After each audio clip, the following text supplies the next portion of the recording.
Ciao ragazzi, oggi parliamo di Bob Paris, un personaggio iconico degli anni '80. Atleta dal fisico armonico e statuario, ribattezzato il nuovo Steve Reeves, ed eletto nel 2006 dalla rivista Flex l'atleta più estetico nella storia del bodybuilding, ma anche il primo atleta professionista in attività a dichiarare pubblicamente la propria omosessualità. Enjoy!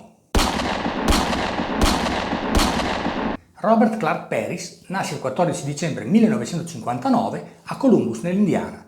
Sin da giovanissimo si occupa di arte e di sport. Disegna, dipinge, recita a teatro, scrive brevi storie, pratica l'atletica leggera e gioca a football. Comincia ad allenarsi con i pesi per migliorare le sue performance nel football, ma la svolta arriva a 17 anni. In un'edicola scorge la figura di Arnold sulla copertina della rivista Muscle Builder and Power. Ne rimane impressionato e decide di cominciare ad allenarsi seriamente per diventare un bodybuilder professionista. Un paio di anni dopo Bob si trasferisce in California per perseguire il suo sogno di diventare Mr. America, attore e scrittore. All'inizio vive alla giornata e dorme in macchina, ma è determinato e comincia a crescere rapidamente sviluppando un fisico dotato di grande estetica, armonia e proporzioni senza eccedere in termini di massa e definizione. Un pacchetto che lo rende perfetto per la promozione delle riviste, ma lo limiterà nelle competizioni del circuito professionistico. Fra i dilettanti vince il titolo di Mr. Los Angeles nel 1981, il California Muscle Classic nel 1982 e nel 1983 si aggiudica i titoli di Mr. America e di Mr. Universo IFBB, che gli consente di accedere ai professionisti, e molti vedono in lui un futuro Mr. Olympia. Con un peso di gara sui 100 kg per 1,78 m di statura, un fisico simmetrico e armonico, ottiene molta visibilità sulle riviste del settore e in alcuni programmi televisivi. Avvia la sua azienda di abbigliamento sportivo e fra il 1984 e il 1992 partecipa a 5 edizioni del Mr. Olympia, dove comunque non riesce ad andare oltre il 7° posto, e anche nei numerosi Grand Prix il miglior piazzamento che ottiene è il 3° posto.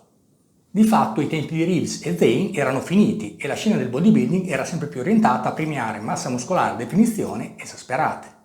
Ma Bob, pur assumendo steroidi, non era disposto a snaturarsi e rischiare la salute abusando di sostanze nel tentativo di vincere, e deve accontentarsi. Ascoltiamo la sua opinione in un'intervista dell'epoca.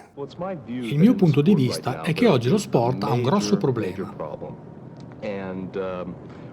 Senza fare moralismo, il problema è l'abuso di steroidi anabolizzanti.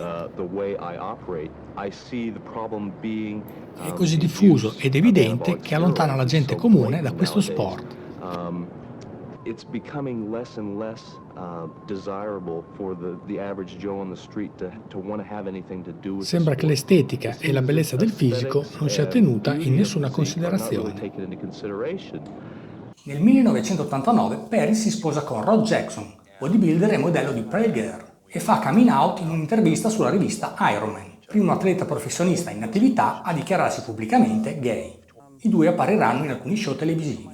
Anche se l'omosessualità di Paris era già nota nel settore, il renderla pubblica gli crea parecchi problemi di carriera, e dichiarerà di aver perso l'80% del suo business e ricevuto minacce di morte a seguito delle sue dichiarazioni. Dopo il 1992, Bob rifiuta le esagerazioni imposte dal bodybuilding agonistico e si ritira dalle competizioni. Recita in alcuni film e scrive numerosi libri legati al mondo del fitness. Ricordiamo Gorilla Suite, nel quale racconta le sue avventure nel mondo del bodybuilding. Oggi Bob vive in Canada con un nuovo compagno e conduce una vita lontano dai riflettori. L'allenamento e la dieta di Bob Paris erano allineati alla tradizione degli anni '80.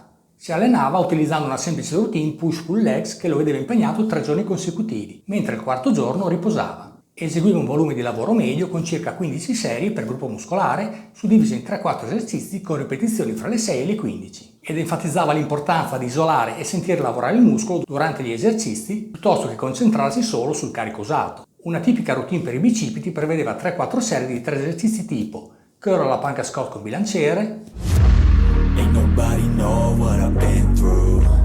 Ain't nobody know what I can't do.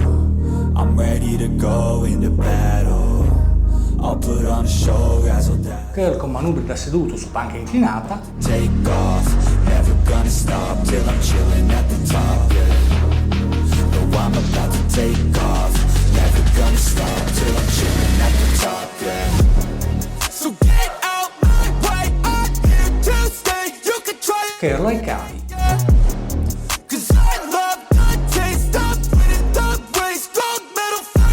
Lato alimentazione, Bob faceva 5-6 passi al giorno prediligendo alimenti naturali.